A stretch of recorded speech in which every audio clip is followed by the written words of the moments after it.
جی السلام علیکم، welcome to my YouTube channel Maidan Mustafa official. ہم امید کرتا ہوں آپ سب خیر و عافیت سے ہوں گے۔ چلتے ہیں ہم اپنی اگلی ویڈیو ناول جنت کے پتے از نمرہ ایمن سے۔ لاسٹ لائن یہ تھی کہ جو صرف آنکھ دکھانے سے ظاہر ہوگا، اس نے مسکرا کر کہتے ہوئے اس کی بات مکمل کی۔ حیرت ہے، یہ خیال مجھے کیوں نہیں آیا؟ کیونکہ تم کافی تھک گئے ہو، ذرا آرام کر لو پھر تم نارمل ہو جاؤ گے، وہ جواباً ہنس دی تھی۔ چلو پھر تم رات کو واپس آؤ تو اس کے باکس کو کھولیں گے۔ نہیں، میں آج رات واپس نہیں آؤں گی، میں آنٹی کی طرف رکوں گی۔ تمہاری اپنی آنٹی یا پھر وہ ہوسٹ آنٹی؟ میں فکرہ اس کے لبوں میں رہ گیا۔ کسی نے اس کے کان پہ لگا فون زور سے کھینچا تھا، اسے موڑنے یا چیخنے کا موقع بھی نہیں مل سکا۔ کسی نے اس کے منہ پہ ہاتھ رکھا اور کوئی سوئی کی نوک تھی جو اس کی گردن کے آس پاس کہیں بھی ہوئی تھی۔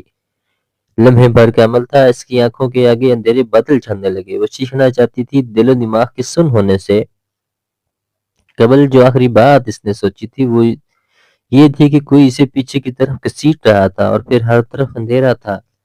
اس نے اندھیرے سے آنکھیں کھولی، بدک پلکیں اوپر کو اٹھیں جیسے ان پہ بہت بوجھ سا تھا۔ ہر سو اندھیرا تھا، گپ اندھیرا۔ وہ ایسے پڑی تھی کہ کمر دیوار سے لگی تھی اور گھٹنے سینے سے۔ وہ جیسے ایک بہت تنگ و تاریک جگہ پر بہت سے سامان کے ساتھ اندر کہیں پھنسی تھی۔ اس نے آنکھیں چند ایک بار جھپکائیں، منظر ویسا ہی رہا، اندھیرا، تاریکی۔ بس اتنا احساس ہوا کہ وہ کسی تنگ سے کمرے میں ہے جہاں اس کے دونوں طرف وزنی چیزیں رکھی ہیں۔ اس نے کونیوں کے بل ذرا سا اٹھنا چاہا تو دائیں ہاتھ میں کھچاؤ تھا۔ اس نے ہاتھ کھینچا، ذرا سا لوہا کھنکا۔ اس کی دائیں کلائی میں ہتھ کڑی ڈلی تھی اور وہ دیوار سے بندھی تھی۔ اس نے زور سے کلائی کو جھٹکا مگر بے سود۔ اس کے سر اور کمر میں بے تحاشا درد ہو رہا تھا، جیسے کوئی چوٹ لگی ہو۔ بمشکل وہ اپنے آپ پر قابو پاتے ہوئے دوسرے ہاتھ کے سہارے ذرا سی سیدھی ہو کر بیٹھی۔ بائیں جانب کوئی بوجھ سا اس کے اوپر گرنے لگا۔ اس نے آزاد ہاتھ سے اوپر پردے دھکیلا تو وہ نرم سا بوجھ دوسری جانب ذرا سا لڑک گیا۔ حیا نے گردن موڑی، درد کی ایک چیز بے اختیار اٹھی، اس کے لبوں سے کراہ نکلی۔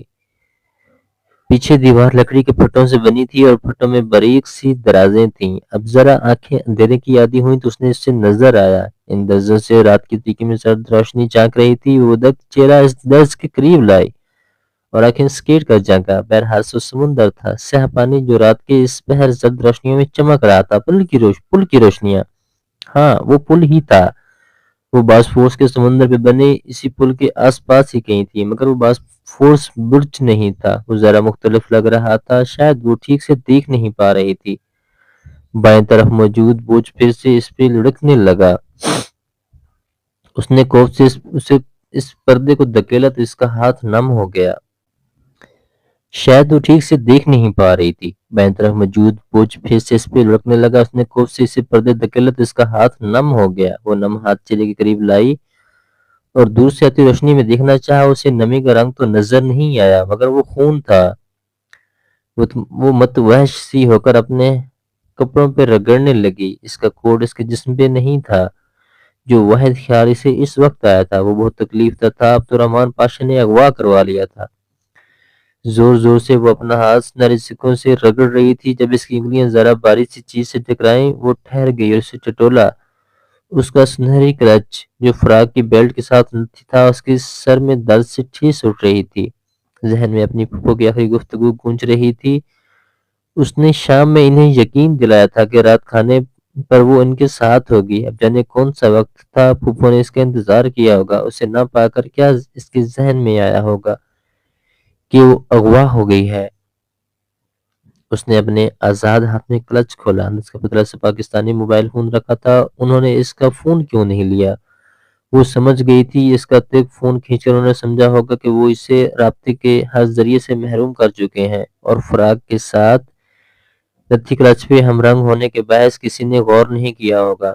انہیں معلوم نہیں تھا کہ اس کے پاس دو فون کے مگر عبدالرحمن پاشا کو معلوم تھا، لیکن اس نے اسکرین کو چھوا تو وہ روشن ہو گئی۔ بند کمرے میں مدھم سی روشنی جل اٹھی۔ اس موبائل میں مہوش کی مہندی کے روزی اس نے بیلنس ڈلوایا تھا اور یہ پاکستانی نمبر تھا جس کی رومنگ آن تھی۔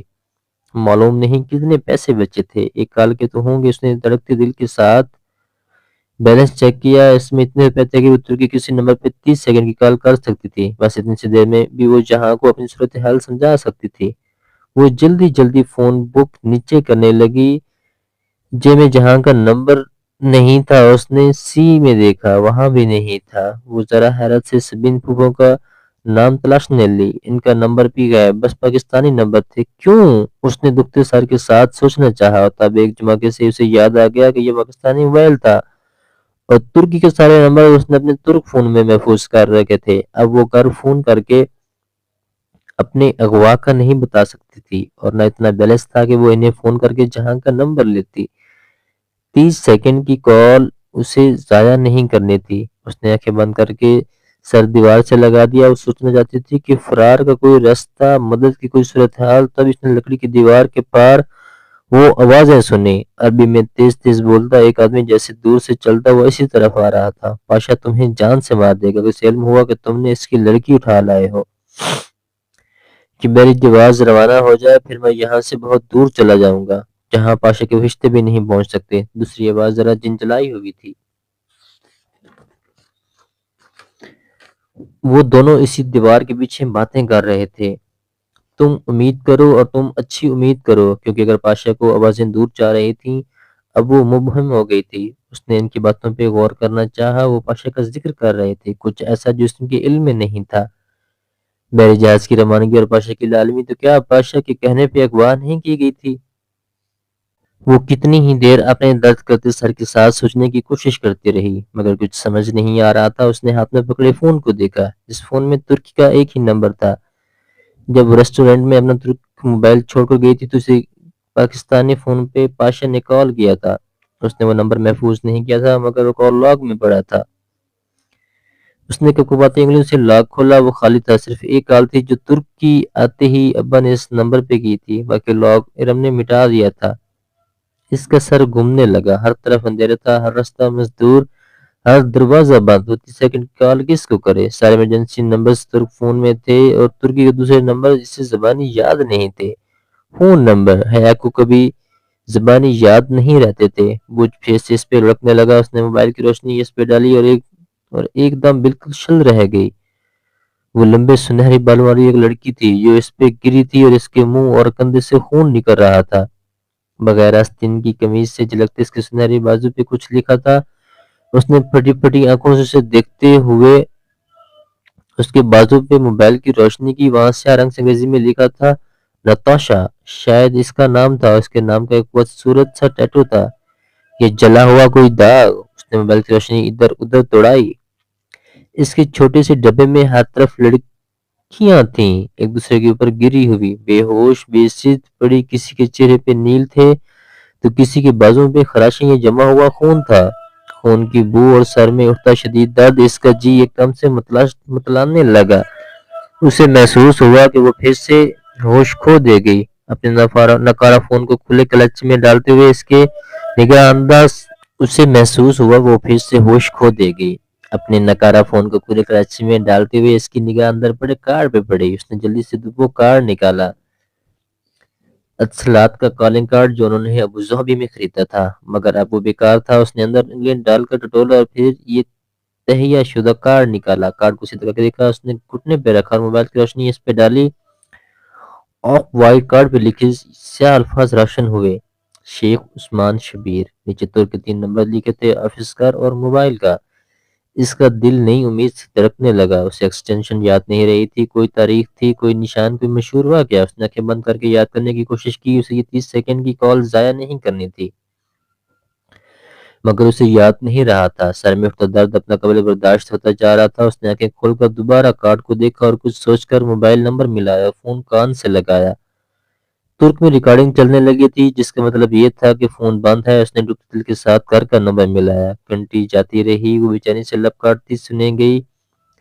اس کی امید کا دیا بار بار جلتا بجھتا رہا۔ بند کمرے میں خون کی عجیب سی بو پھیلی تھی۔ اس نے سانس لینا دشوار ہو رہا تھا۔ دوسری جانب گھنٹی ابھی تک جا رہی تھی۔ پلیز اللہ تعالیٰ پلیز! اس کی آنکھوں سے آنسو گرنے لگے۔ السلام علیکم۔ اسی لمحے فون اٹھا لیا گیا۔ کون؟ عثمان انکل، وہ تیزی سے بولی۔ نہیں، میں ان کا بیٹا سفیر۔ وہ جو بھی تھا ذرا چونکا۔ میں حیا بول رہی ہوں۔ حیا سلیمان میں عثمان انکل کے ساتھ آئی تھی۔ اتحاد ایئر لائن سے بانی یونیورسٹی ایکسچینج اسٹوڈنٹ، وقت کم تھا اور اسے تعارف میں ضائع نہیں کر سکتی تھی۔ کیا ہوا، آپ ٹھیک تو ہیں؟ اور ہم ملتے ہیں اگلی ویڈیو میں، تب تک کے لیے اللہ حافظ۔ اور آپ سب سے گزارش ہے میرا یوٹیوب چینل وحیدان مصطفیٰ آفیشیل ضرور سبسکرائب کریے گا۔ بہت شکریہ۔